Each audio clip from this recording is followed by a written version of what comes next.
Bueno, buenos días a todas, a todos. Quiero saludar a todas las autoridades, a la Junta Electoral, queridos compañeros, compañeras, felicitarlos por este extraordinario proceso, a ustedes, a todos los órganos de seguridad, a toda la ciudadanía que participó en este proceso. Comparto las palabras de la ciudadana Rebeca: ha triunfado la paz. Independientemente de los resultados, que en este caso son victoriosos para el pueblo de Miranda,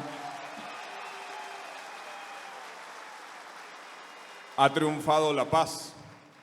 Ha triunfado la paz, y de eso quiero hablar un rato el día de hoy. Pero antes de eso, saludar a todos los alcaldes, alcaldesas electos. Querido Farid Fray, alcalde de la capital, felicitaciones a ti, a todos los compañeros, a todos los diputados, querido Joan, nuevo diputado, presidente del Consejo Legislativo de Miranda, joven diputado. Te toca llevar las riendas que hasta ahorita llevó una histórica. Así que te diré como me dijo Chávez cuando me nombró ministro del despacho: tienes que madurar rápidamente para estar a la altura de una compañera histórica de la política y de la revolución venezolana. Así que aprende mucho de ella, crece mucho, trabaja con mucha humildad, sin prepotencia, convoca a todos los diputados y diputadas y no se encierren, que el ejercicio legislativo y el ejercicio de control sea un ejercicio de calle, con la gente. Y bueno, querido hermano Lenín Sosa, secretario de Gobierno, queridos representantes de los poderes públicos en el Estado Miranda, secretarios, secretarias, compañeros, compañeras, bomberos, protección civil, policía de Miranda, equipo de salud, equipo de recursos humanos, equipo político, jefas de calle, de comunidad, de VC.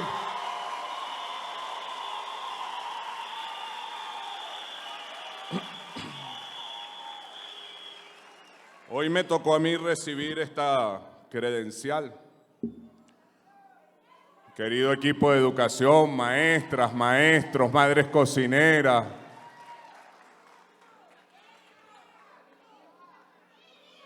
la milicia bolivariana. Hoy me tocó a mí los movimientos sociales, las mujeres, la juventud, los cultores, los adultos mayores. Miren, les decía que a mí me toca recibir esta credencial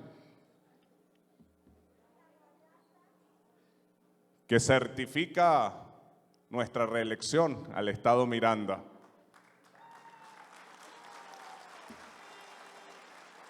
Héctor Vicente Rodríguez Castro dice aquí, pero realmente debería decir el nombre de cada uno de ustedes, de cada jefa de calle, de cada jefa de comunidad, de cada jefa de VC, de cada miliciana, de cada bombero, de cada compañero de protección civil, de cada maestra, de cada médico comunitario, de cada madre cocinera, de cada joven, de cada policía, de cada abuela. Hace 4 años, un poquito más, cuando nos avisaron que tenía que asumir la candidatura de Miranda, yo no lo aspiraba en lo personal, debo confesarlo. Nunca lo aspiré. Nunca me imaginé siendo gobernador de Miranda. Una vez lo dije, querido Pepe, Alguna vez quise ser alcalde del municipio de Sucre. Era muy joven. Era dirigente estudiantil en la Universidad Central de Venezuela. Aquí hay algunos compañeros que están conmigo desde la universidad. Siendo presidente del Centro de Estudiantes de Derecho, todavía existían las pruebas internas. En la UCB, donde yo estudié, casi ningún muchacho de un liceo público podía entrar a la Universidad Central de Venezuela. El Gustavo Herrera tenía 3 años sin meter a ningún estudiante en ninguna universidad pública. Y algunos compañeros, algunos están conmigo todavía, éramos preparadores. Yo era preparador de Derecho Constitucional, teníamos el centro de estudiantes y decidimos, mucha gente, muchos jóvenes pagaban cursos privados para tratar de pasar la prueba interna. Y nosotros decidimos hacer ese mismo curso gratuitamente. Y nos fuimos al Gustavo Herrera. Recuerdo mi primera asamblea en el Teatro del Gustavo Herrera con los estudiantes de 4º y 5º año. Y los invitamos a que fueran a la UCB los sábados en la mañana, que nosotros les íbamos a dar clases de manera gratuita. Y varios compañeros, durante varios años, empezamos a dar clases. Ese año solo fue con el Gustavo Herrera.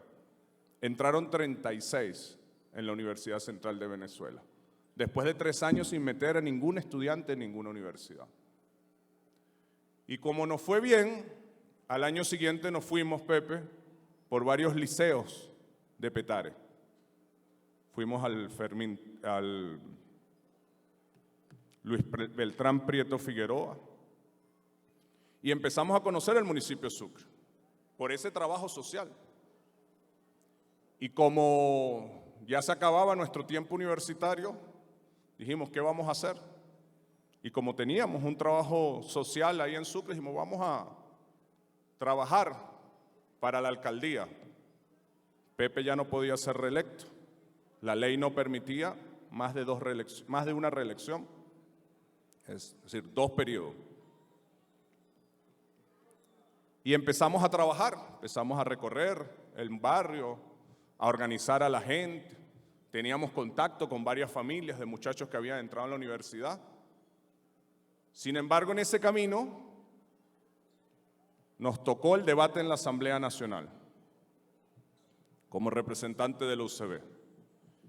Y ahí conocí a Chávez en varias oportunidades presencialmente, en reuniones de dirigente estudiantil.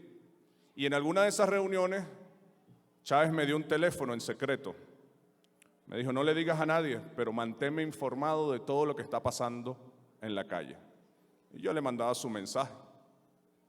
Pocos sabían que yo tenía comunicación directa ya desde entonces. Un día terminamos los estudios, yo quedé electo en la dirección nacional del partido, vienen unas elecciones internas y yo, miembro de la dirección nacional, planteo que yo quiero ser candidato a la alcaldía de Sucre. Y me dicen que no. Y un muchacho decía, bueno, ¿cómo que no puedo?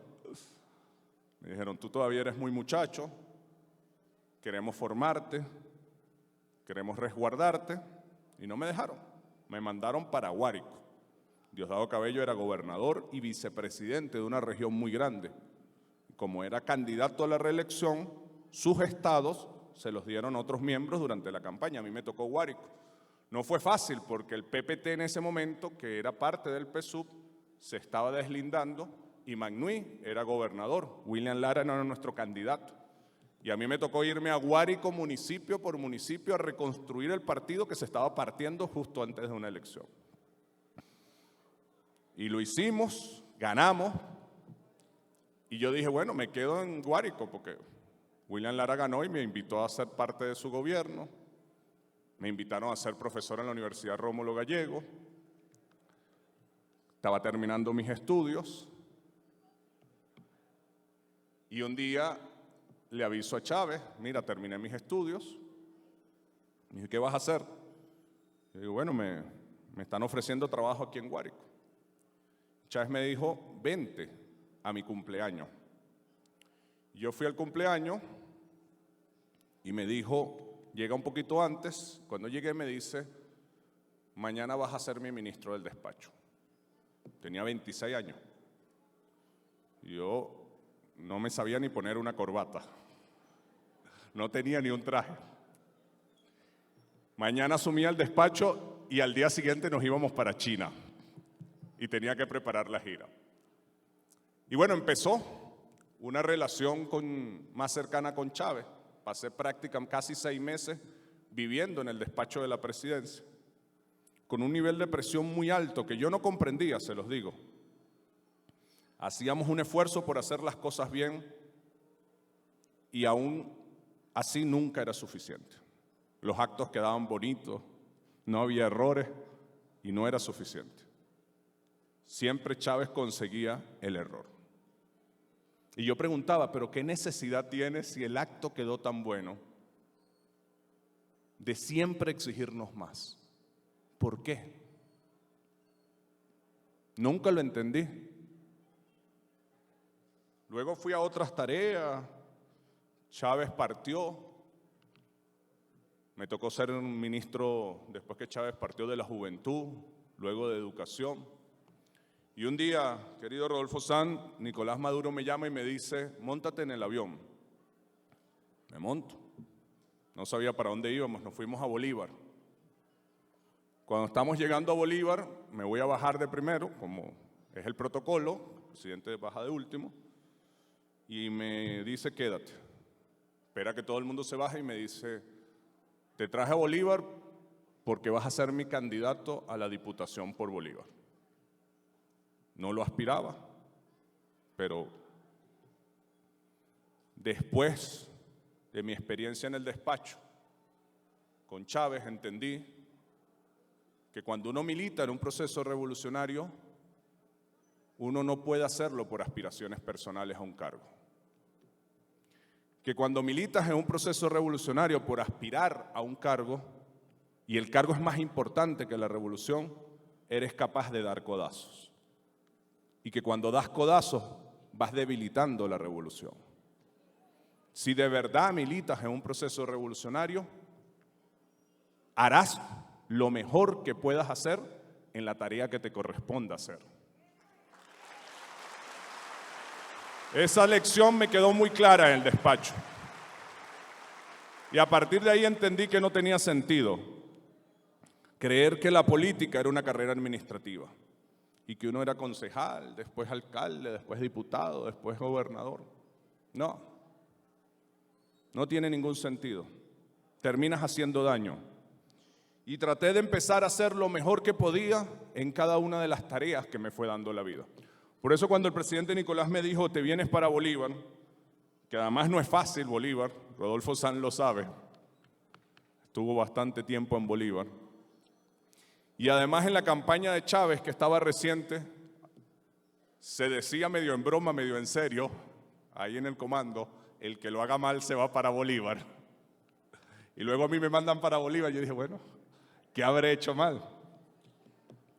Y me voy a Bolívar, me mudo con mi hijo Sebastián en ese momento, estaban haciendo INTI, mi esposa, y nos vamos a recorrer lo que es el 26% del territorio nacional. Hermoso, bonito.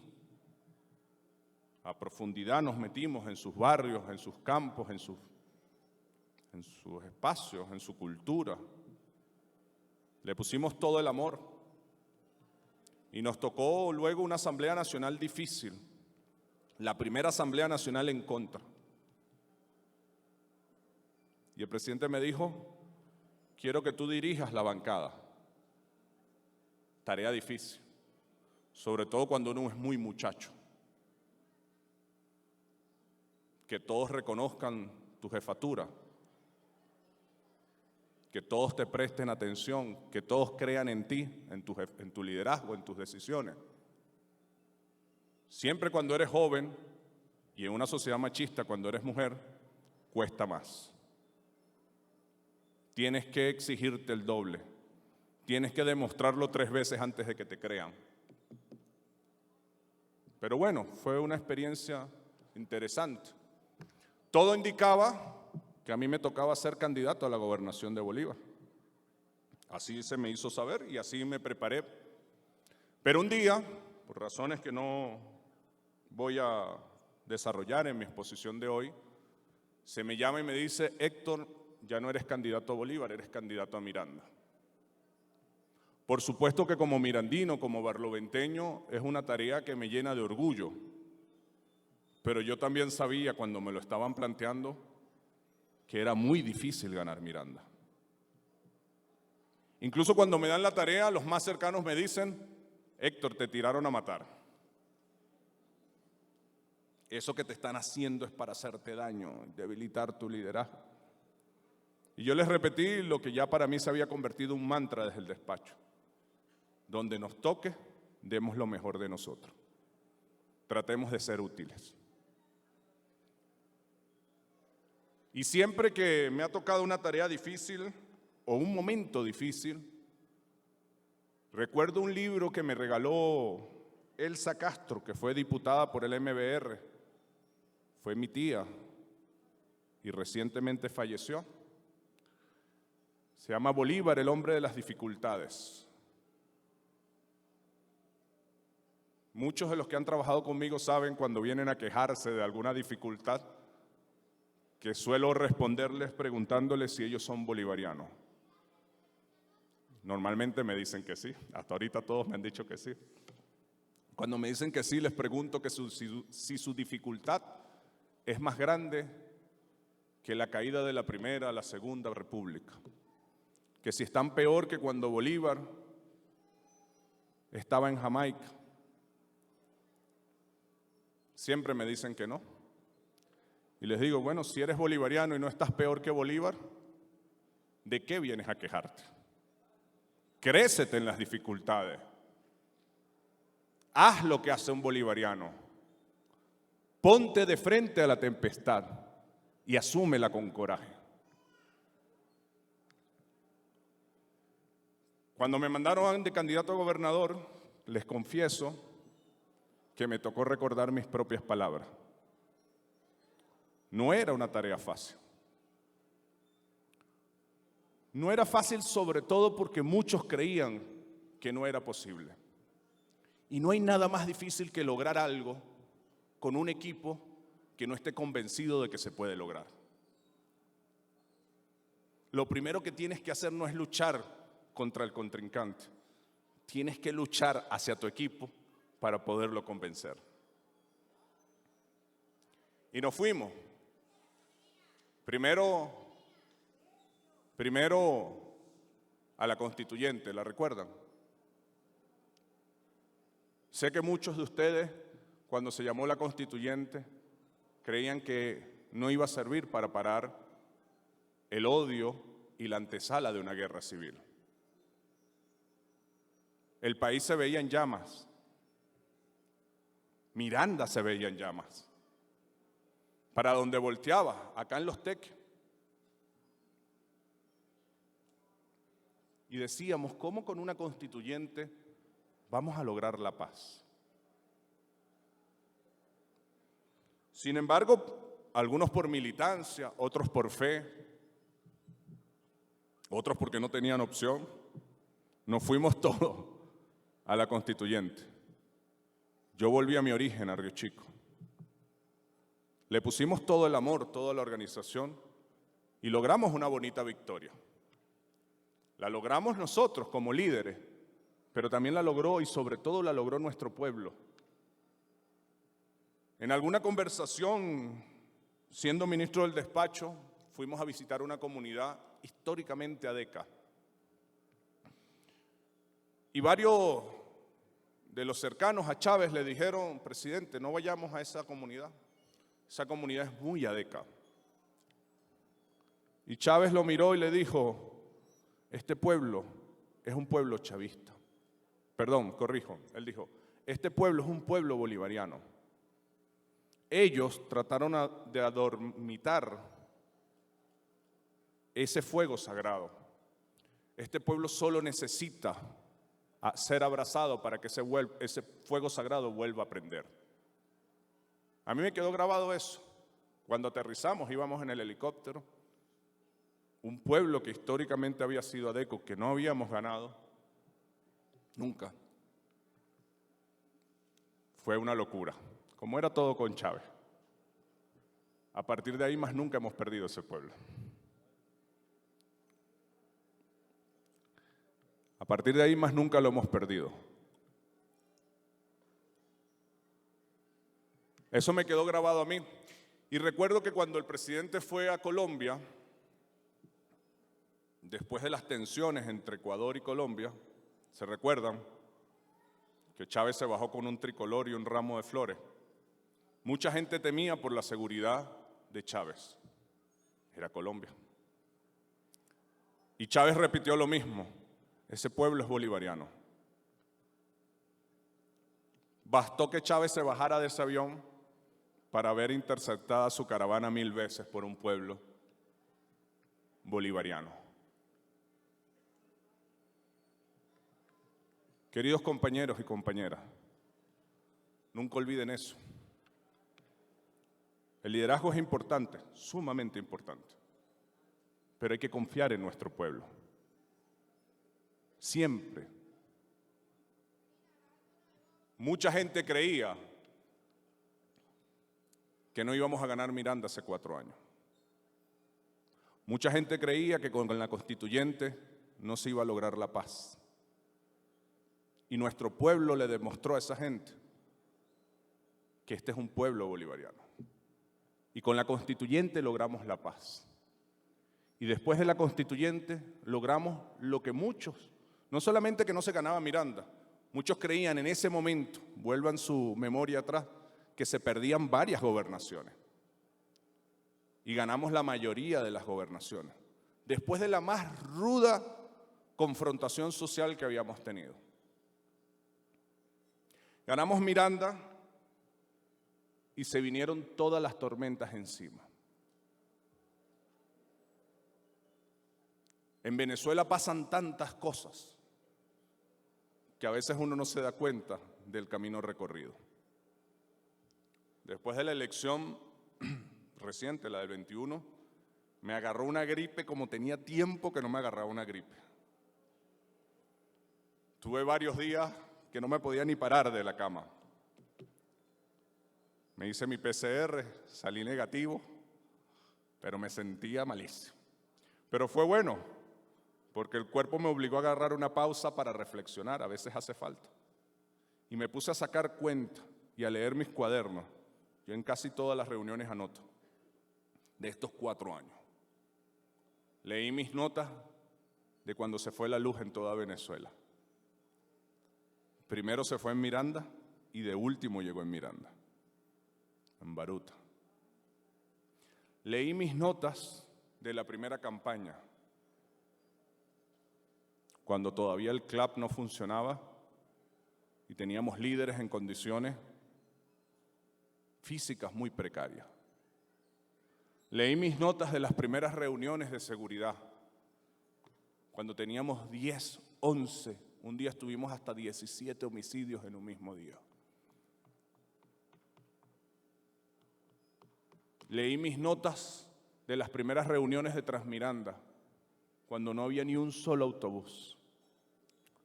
Leí mis notas de cuando empezamos el PAE en las escuelas de la gobernación y no teníamos ni una sola cocina, ni una sola olla.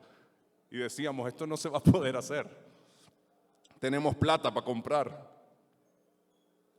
Leí mis notas de cada reunión económica, de cómo las sanciones y el bloqueo no nos permitían hacer nada. Y yo ponía siempre los comentarios de mis secretarios, de mis asesores, de compañeros de la dirección regional. ¿Y cuántas veces leí en mis notas? No se puede.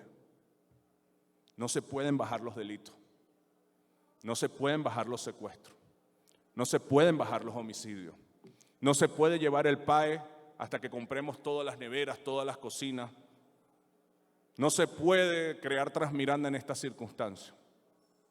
No se pueden vacunar a todos los niños. Y sí se pudo. Sí se pudo vacunar a todos los niños.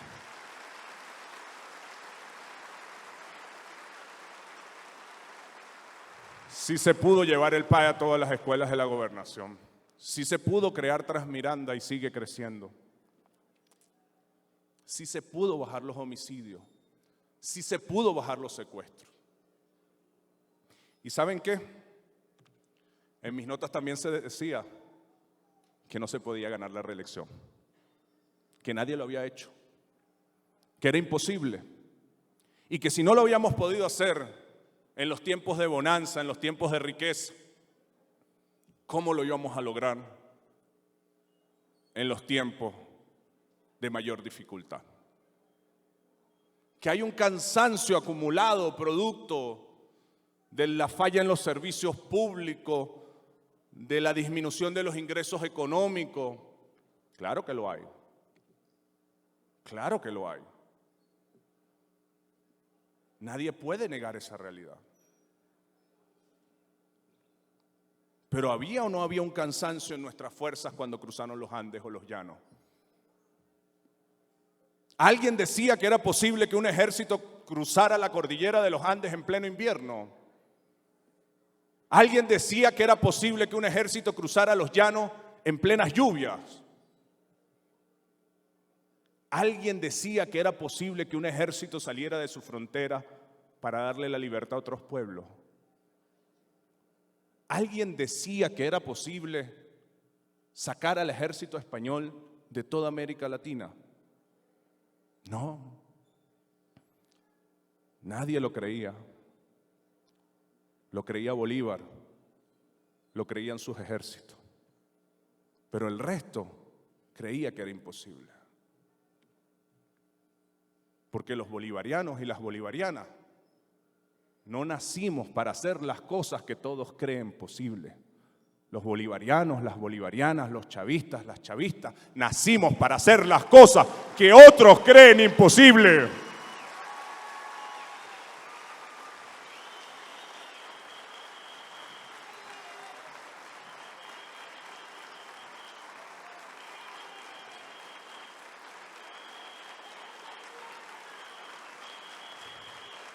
Y les voy a decir algo. Esta victoria del 21, esta victoria en toda Venezuela, esta victoria de la mayoría de las gobernaciones, las alcaldías, los consejos legislativos, los consejos municipales, esta victoria todo el mundo la creía imposible. Por varias razones. Una de ellas es la pandemia.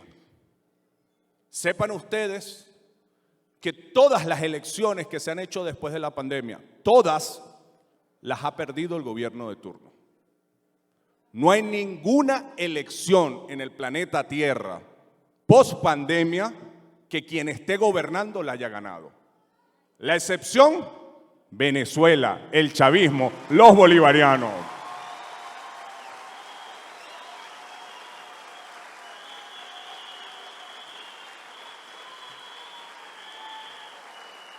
Así como no hay en el planeta Tierra otro pueblo que haya salido a darle la libertad a otra tierra. Todos han salido a invadir. Solo nosotros hemos salido a liberar.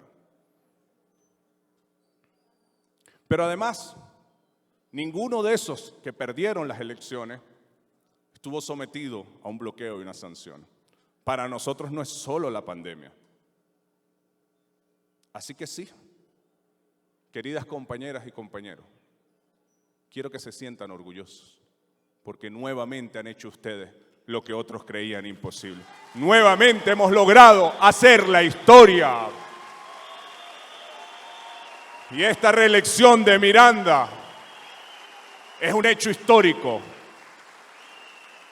que no se logró en los tiempos de bonanza, que no se logró en los tiempos de paz. Es un hecho histórico que se logró en el medio de la tormenta, en el medio de la dificultad. ¿Y saben quién la logró?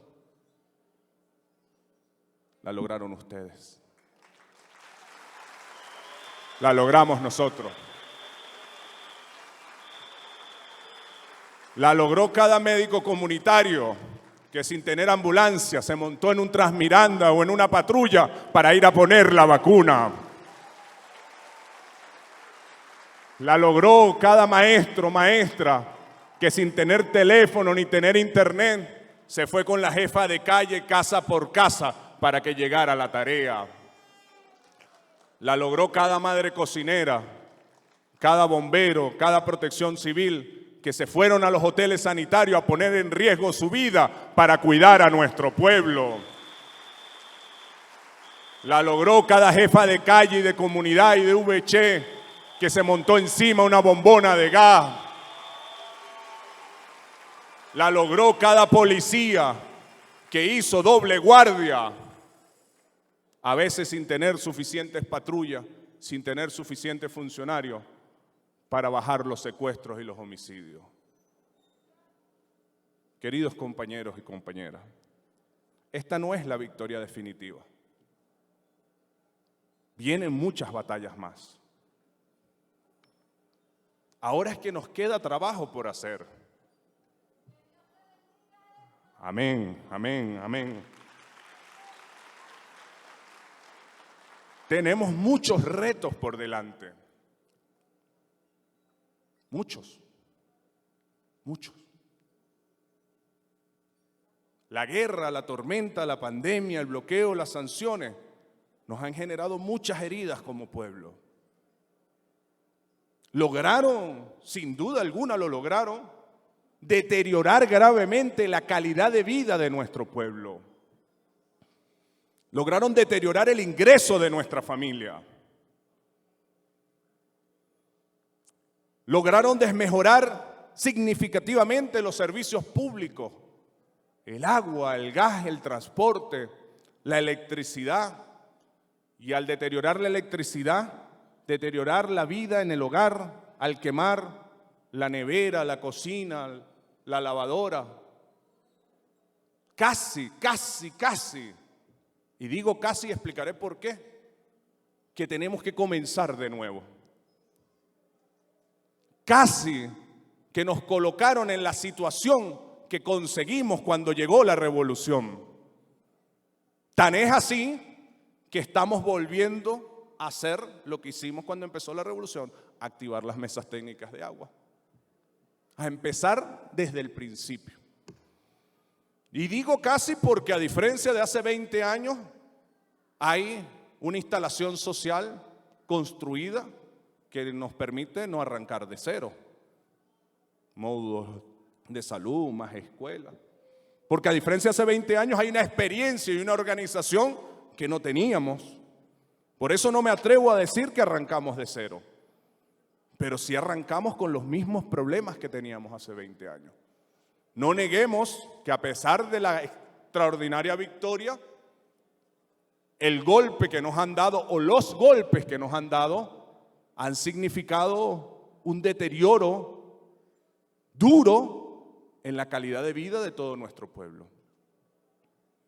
Y como dicen nuestros principales teóricos, en gran parte las condiciones materiales marcan la subjetividad de un pueblo. Por eso, más allá de la pandemia, esta victoria es un hecho mucho más histórico. Hace 200 años se daba por estas tierras la batalla de Carabobo. Una batalla interesante para el análisis. Yo recomiendo a todos los compañeros estudiar por qué y cómo se ganó la batalla de Carabobo. Un ejército bolivariano que estaba en condiciones desfavorables, no se le ocurrió por nada, inteligentemente, ir a enfrentar al ejército español de tú a tú. Por lo tanto, desarrolló en todo el país una estrategia para dividir al ejército español. Estrategia correcta, sin duda alguna, ¿no? ¿Y cuál fue el resultado de esa estrategia? Una victoria absoluta en el territorio venezolano. Es un hecho que dejo para el análisis, pero no es lo que quiero resaltar. Lo que quiero resaltar, más allá de cómo dividiendo el ejército español se pudo ganar la batalla de Carabobo, lo que quiero resaltar es qué significó la batalla de Carabobo estratégicamente en los tiempos venideros. He visto y escuchado muchos análisis de esta victoria. Seguramente podremos discutir y debatir. A pesar de la paciencia con la que he leído y escuchado cada análisis, todos me llevan a una misma conclusión. Y es el hecho o la convicción de que esta victoria marca hacia el futuro estratégicamente un antes y un después. Estoy convencido de que la victoria del 21, al igual que la de la batalla de Carabobo, marca un tiempo nuevo, un tiempo de nuevas victorias, un tiempo de prosperidad, un tiempo de batallas, pero de batallas que sin duda alguna nos van a llevar a la gloria. Y estoy seguro, porque creo conocer muy bien el carácter de este ejército de Bolívar, de este ejército de Chávez, que estamos listos y listas para las nuevas victorias. Que Dios bendiga a Miranda. Muchísimas gracias a todas y a todos.